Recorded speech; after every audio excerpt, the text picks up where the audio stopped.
She entered my room slowly, tossed her clothes aside, and climbed over me laughing. And in that moment, my 4-year-old daughter taught me what real healing looks like. The clock on the nightstand showed 8:30 p.m., and the house felt unusually quiet. Tom lay propped up against 3 pillows, still feeling the dull ache where the doctors had removed his appendix just 4 days ago. The painkillers made everything feel foggy, like he was looking at the world through frosted glass. Shifted carefully on the bed, wincing slightly. The surgeon had told him to take it easy for at least a week, maybe 2. No lifting anything heavier than a coffee cup. No sudden movements. Definitely no chasing around his energetic 4-year-old daughter, Lucy. That was the hardest part. Tom had always been the active dad. He was the one who gave piggyback rides around the living room, who played hide-and-seek behind the couch, who spun Lucy around until they both got dizzy and collapsed in giggles. Now he could barely sit up without feeling like someone had tied knots in his stomach muscles. The bedroom door was slightly open and he could hear muffled sounds from downstairs. His mother-in-law, Betty, was probably cleaning up after dinner and getting Lucy ready for bed. She had been staying with them since the surgery, taking care of everything Tom usually handled. He felt grateful, but also a bit useless, like a broken toy sitting on a shelf. His wife, Anna, had gone to her book club tonight. She had hesitated at first, not wanting to leave him alone, but Tom had insisted she go. She had been stuck in the hospital with him for 2 days, sleeping in that uncomfortable chair, worrying herself sick. She deserved a few hours of normal life. Still, the house felt too quiet without her laugh echoing from downstairs. Tom picked up his phone and scrolled through messages from friends and co-workers wishing him a speedy recovery. Everyone kept saying the same thing. At least it was just your appendix. Could have been worse. They meant well, but they didn't understand. When you're used to being the strong one, the provider, the dad who fixes everything, even a simple surgery feels like your whole world has tilted sideways. He set the phone down and stared at the ceiling. The paint had a small crack running along one corner that he had been meaning to fix for months. Now it would have to wait even longer. Everything would have to wait. The worst part wasn't the pain or even the boredom. It was watching Lucy tiptoe around him like he was made of glass. Before the surgery, she would burst into their bedroom every morning, jumping on the bed and demanding pancakes or stories or games. She would climb all over him during movie nights, using his chest as her personal pillow. But since he came home from the hospital, she had been different, quieter, more careful. Yesterday, she had started to run toward him for a hug, then stopped halfway across the room. Her little face had scrunched up with worry, and she had asked in her tiny voice, "Does Daddy's tummy still hurt?" It broke his heart. Tom understood why everyone was being so protective. The doctors had explained that his appendix had been close to bursting when they removed it. If he had waited another day or 2, things could have been much more serious. But try explaining that to a 4-year-old who just wants her daddy to play with her. He could hear Betty's voice drifting up from the kitchen, probably coaxing Lucy to brush her teeth. Lucy had always been good about bedtime routines, but she had been asking for Daddy to read her bedtime story every night since the surgery. Each time Tom had to explain that he was too tired, that Grandma would read tonight instead. The disappointment in her eyes was harder to bear than any surgical pain. Tom adjusted his position again, trying to find a comfortable spot. The doctor had said he was healing well, that the small incisions were closing up nicely. But healing felt like such a slow process when you were used to being active every day. He had tried watching television, but nothing held his attention. He had attempted to read a book, but the pain medication made it hard to focus on the words. Mostly, he just lay there thinking about how much he missed the simple things. Making breakfast for Lucy on Saturday mornings, flipping pancakes, while she stood on a chair beside him trying to help, taking walks around the neighborhood after dinner, Lucy riding her little bike while he jogged alongside her. Even the chaos of bath time, with water splashing everywhere, and Lucy's toys floating like a plastic navy in the tub.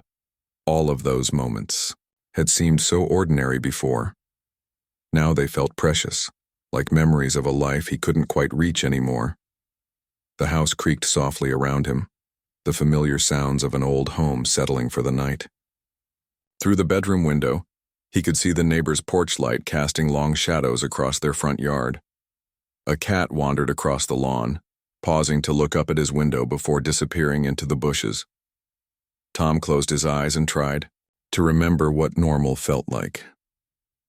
In a few more days, maybe a week, he would be back on his feet. Back to being the dad Lucy remembered, the husband Anna could count on, the man who didn't need help getting dressed or climbing stairs. But tonight, he was just a patient in his own bedroom, waiting for his body to remember how to be strong again. Tom was drifting in and out of a light sleep when he heard the soft creak of floorboards in the hallway. He opened his eyes slowly, the room dim except for the gentle glow of the nightlight that Anna always kept plugged in near the bathroom door. For a moment, he wasn't sure if he had imagined the sound. Then he saw her. Lucy stood in the doorway, a small silhouette against the hallway light. She wasn't moving, just standing there like she was trying to make up her mind about something important. Tom's heart did that little flip it always did when he saw his daughter, even after all these years of being her dad. She was wearing her favorite pajamas, the soft cotton ones with tiny rainbows printed all over them, but she had clearly been playing dress-up before bedtime. Over her pajamas, she wore a bright pink cardigan that was way too big for her, probably one that belonged to her older cousin. Around her neck hung at least 3 different necklaces, made of colorful plastic beads, the kind that came in those little girl jewelry sets. On her feet were mismatched socks, one striped purple and white, the other solid yellow. Tom smiled despite the ache in his stomach. This was so typically Lucy. She never did anything halfway. If she was going to dress up, she was going to wear every single piece of costume jewelry she could find, but there was something different about the way she stood there. Usually, Lucy was like a little tornado of energy, bouncing from one thing to the next without pause. Tonight, she seemed almost ceremonial, like she was a tiny priest approaching an altar. Tom watched as she took one small step into the room, then stopped again. Her big brown eyes, so much like her mother's, were fixed on his face with an intensity that was both heartbreaking and amusing. She was studying him the way she studied new puzzle pieces, trying to figure out exactly where they fit. He could see the wheels turning in her 4-year-old brain. For the past few days, everyone had been telling her to be gentle with Daddy, to be quiet around Daddy, to let Daddy rest. But Tom could tell she was getting tired of all these new rules that kept her away from her favorite person. Lucy took another step forward, this one a little more confident. The plastic beads around her neck made tiny clicking sounds as they bumped together. She had that look on her face that Tom recognized. The same expression she wore when she was about to do something she wasn't entirely sure she was allowed to do. Tom wanted to call out to her, to invite her over for a careful hug, but something told him to stay quiet. This felt like Lucy's moment, whatever she was planning. He had learned early in his parenting journey that sometimes the best thing you could do was just watch and let your child figure things out on their own. She moved closer to the bed, her bare feet making almost no sound on the hardwood floor. Betty must have helped her wash up for bed because her face was clean and her hair was brushed smooth. But there was something in her eyes that suggested she had escaped from Grandma's supervision to come here on her own mission. Tom thought about how confusing this whole situation must be for Lucy. One day, her daddy was fine, playing games and giving horsey rides. The next day, he disappeared to something called a hospital, a scary place she had only heard about in whispers. Then he came back, but he was different, slower, more fragile. All the adults kept using big words like surgery and recovery that probably didn't mean much to a 4-year-old. All Lucy knew was that something had changed, and she didn't like it. As she got closer to the bed, Tom could see that her little hands were working at something. She was carefully untangling one of the necklaces that had gotten twisted with another one. Her tongue was poking out slightly in concentration, the way it always did when she was focused on a delicate task. The sight made Tom's chest tight with love. Here was his little girl, dressed up like a tiny queen, approaching his bed with the solemnity of someone much older. She had clearly thought about this moment, planned it even. The dress-up clothes weren't random. They were armor. Or maybe they were a costume for the role she was about to play. Tom found himself holding his breath, not wanting to disturb whatever was happening. Lucy had always been intuitive, even as a baby. She seemed to sense things that adults missed, to know exactly when someone needed a hug or a silly joke or just her presence in the room. Now she was standing right beside his bed, close enough that he could smell the strawberry scent of her bedtime bath soap. Her eyes met his, and for a moment they just looked at each other. Father and daughter, both of them trying to bridge the gap that had somehow opened up between them over the past few days. Lucy's small hand reached out and touched the edge of his blanket. Not grabbing or pulling, just making contact, testing the waters, making sure he was really there, really okay, really still her daddy despite all the changes and whispered conversations and careful distances. Tom's heart melted completely. In that simple touch, he could feel all of Lucy's worry and love and determination to make things right again. Whatever she was planning to do next, he was ready for it. What happened next was something Tom would remember for the rest of his life. Lucy looked at him with those serious brown eyes one more time, as if she was asking permission for something without using words. Then, slowly and deliberately, she began to take off her dress-up layers. First came the oversized pink cardigan. She shrugged it off her small shoulders and let it drop to the floor in a soft pile of cotton. The plastic necklaces came next, one by one. She lifted each strand carefully over her head, her little fingers working with the patience of someone much older. The beads caught the dim light as she set them gently on the floor beside the cardigan. Tom watched in fascination as his daughter transformed herself from a tiny dressed-up princess back into just Lucy. Off came the mismatched socks. First the striped purple one, then the yellow one. She wiggled her toes against the cool hardwood floor and smiled. A small secret smile that was just for herself. Now she stood there in just her rainbow pajamas, looking more like the little girl he remembered from before the hospital and the surgery and all the careful tiptoeing around his feelings. This was his Lucy, the one who built blanket forts and sang made-up songs and turned every ordinary moment into an adventure. But she wasn't done yet. A tiny giggle escaped from her lips, so quiet it was almost like a whisper. Then another one, a little louder.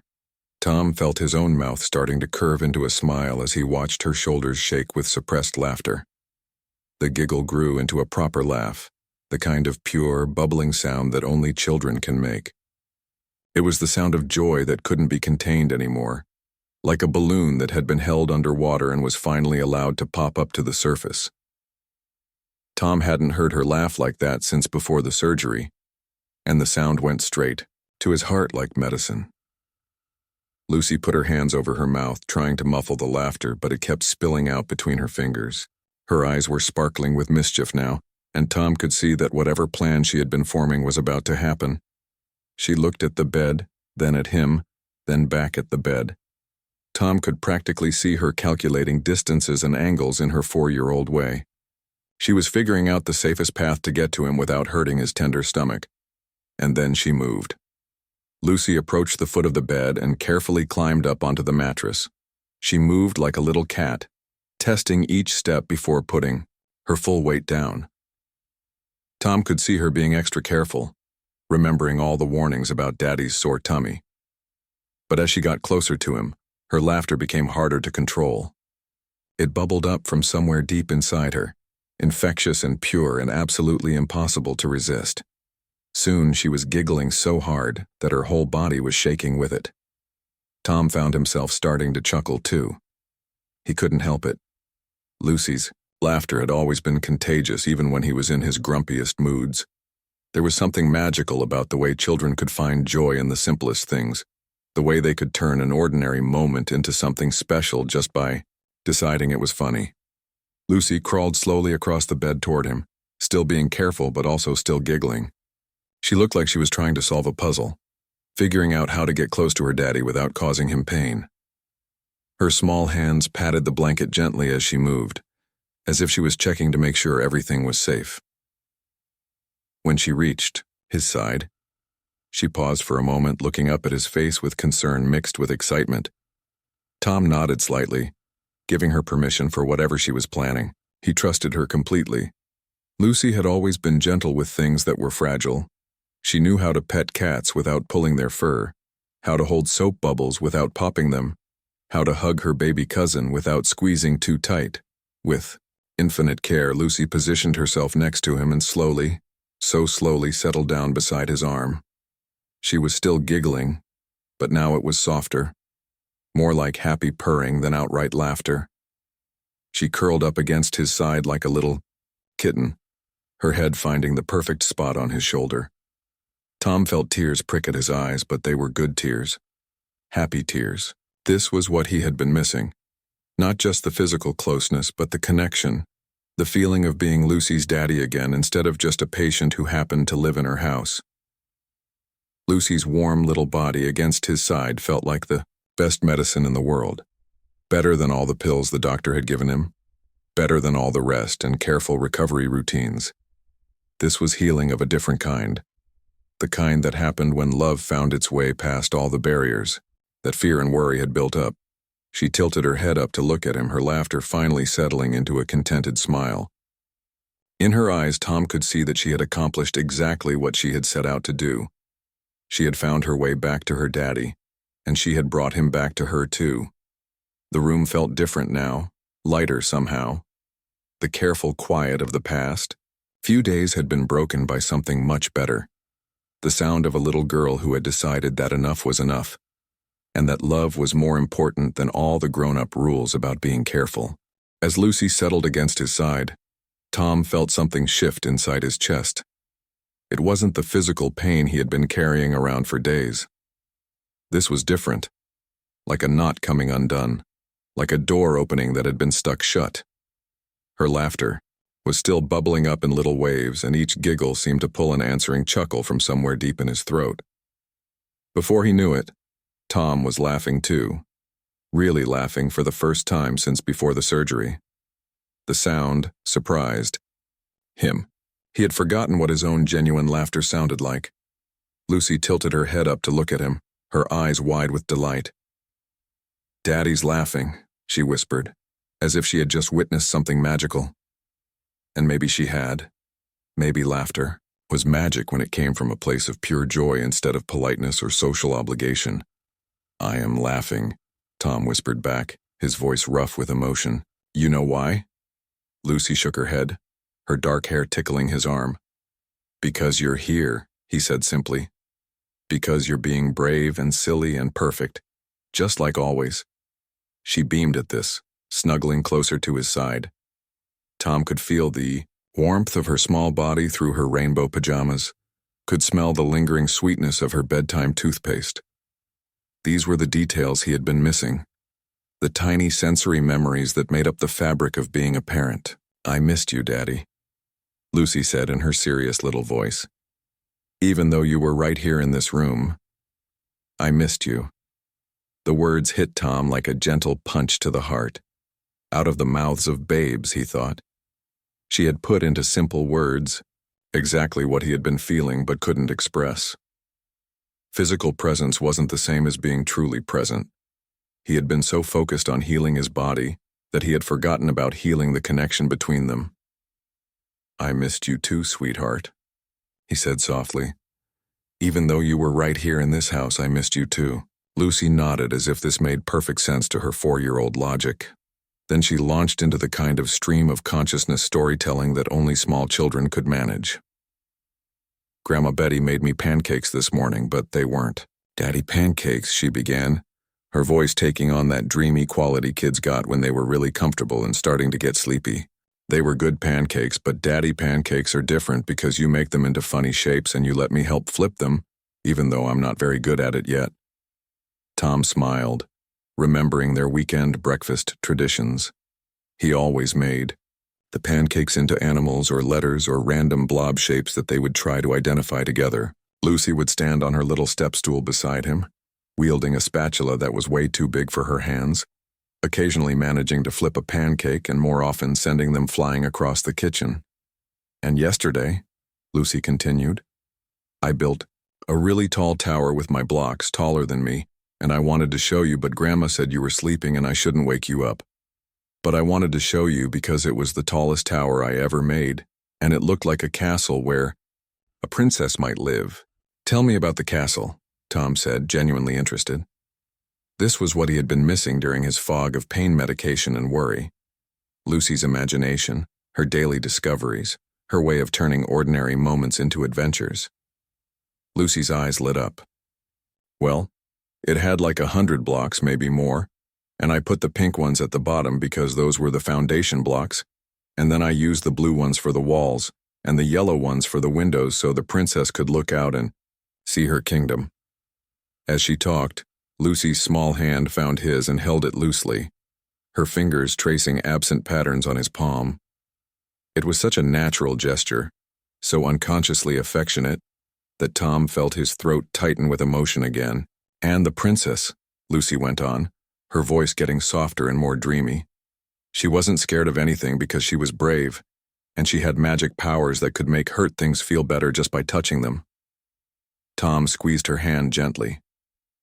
That sounds like a very special princess. She was, Lucy said matter-of-factly. She was like me, except with a crown and a really pretty dress. And her daddy was a king who got sick sometimes, but she always knew how to make him feel better. The metaphor wasn't lost on Tom. Children were so much wiser than adults gave them credit for. They understood things on an intuitive level that grown-ups often missed while getting caught up in logic and worry and medical terminology. Lucy, Tom said quietly, I want you to know that even when Daddy's body is hurt, my heart is never hurt. My love for you is the strongest part of me, and that never needs healing because it never gets broken. Lucy nodded solemnly, as if she had known this all along but was glad to hear him say it out loud. I know, Daddy, she said. That's why I came to see you tonight, because I could feel that your heart was sad even though your tummy was getting better, and I wanted to make your heart happy again. And there it was. In her simple, 4-year-old way, Lucy had diagnosed exactly what all the doctors and medicines had missed. His body was healing fine, but his spirit had been wounded by the separation from normal life, from the easy physical affection he shared with his daughter, from the feeling of being useful and strong. Tom felt tears sliding down his cheeks, but they were good tears, healing tears. Lucy reached up with her free hand and gently wiped them away. Don't cry, Daddy, she whispered. I'm here now. They lay there together in comfortable silence for a while, Lucy's breathing gradually becoming deeper and more regular against Tom's side. Through the bedroom window, he could see the stars beginning to appear in the darkening sky. The neighbors' dog barked once in the distance, then settled back into quiet. Tom felt more peaceful than he had in days. The constant worry that had been sitting in his chest like a stone was finally beginning to dissolve. This was what healing really looked like, he realized. Not just the closing of surgical incisions or the fading of physical pain, but the restoration of the connections that made life worth living. Lucy's small hand was still holding his, her grip relaxed but secure. Every few minutes she would shift slightly to get more comfortable, and each time Tom marveled at how naturally she seemed to know how to be close to him without causing him pain. Children had an instinct for these things that adults often lost along the way. Daddy? Lucy's voice was drowsy now, thick with approaching sleep. Yes, sweetheart. Tomorrow, when you're feeling even more better, can we make pancakes together again? The funny-shaped ones? Tom smiled in the darkness. I think that sounds perfect. What shapes should we make? Butterflies, Lucy said without hesitation, and maybe an elephant, and a heart. Definitely a heart. Why a heart? Lucy was quiet for so long that Tom thought she might have fallen asleep. Then she spoke, her words soft and slightly muffled against his shoulder. Because that's the shape of love, and love makes everything better, even tummies that hurt from surgery. Tom closed his eyes, feeling overwhelmed by the simple wisdom of his 4-year-old daughter. Somewhere along the way, in the midst of medical appointments and recovery schedules and well-meaning advice from family members, he had forgotten that healing wasn't just about following doctors' orders. It was about remembering what made life meaningful in the first place. The sound of a car in the driveway made them both look toward the window. Anna was home from her book club, her headlights sweeping across the bedroom wall as she parked. "Mommy's home," Lucy whispered. But she made no move to get up and go greet her mother. Instead, she burrowed a little deeper into Tom's side, as if she wanted to hold on to this moment for as long as possible. Tom heard the front door open downstairs, followed by the familiar sounds of Anna coming home. Her keys hitting the little dish by the door, her purse being set down on the hall table, her voice calling out a quiet hello to Betty. Then he heard footsteps on the stairs, careful and measured so as not to wake anyone who might be sleeping. The bedroom door, which had been left slightly ajar, opened a bit wider and Anna's silhouette appeared in the doorway. She stopped when she saw them, her hand still on the doorknob. In the dim light, Tom could see her taking in the scene, her husband and daughter curled up together, both of them relaxed and peaceful for the first time since the surgery. "Well, this is a sight for sore eyes," Anna said softly, stepping into the room. Her voice carried a mixture of relief and joy that made Tom's heart swell even more. "Lucy had a plan," Tom explained in a whisper, not wanting to fully wake their daughter, who was drifting in and out of sleep.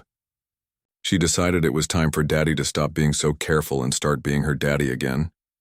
Anna moved closer to the bed, her eyes bright with unshed tears. "And how do you feel about that plan?" "I think it's the best medicine I've had yet," Tom said honestly. Anna perched carefully on the edge of the bed, reaching over to stroke Lucy's hair. Their daughter stirred slightly but didn't wake, just made a small contented sound and snuggled closer to Tom. "How was book club?" Tom asked. "Good, but I kept thinking about you two the whole time," Anna admitted. "I was worried about leaving you alone and I was worried about Lucy. She's been so quiet lately, so different from her usual self." "She was processing," Tom said, looking down at their sleeping daughter. "She needed time to figure out how to fix what was broken. And it wasn't just my appendix that needed healing." Anna nodded, understanding immediately. They had been together long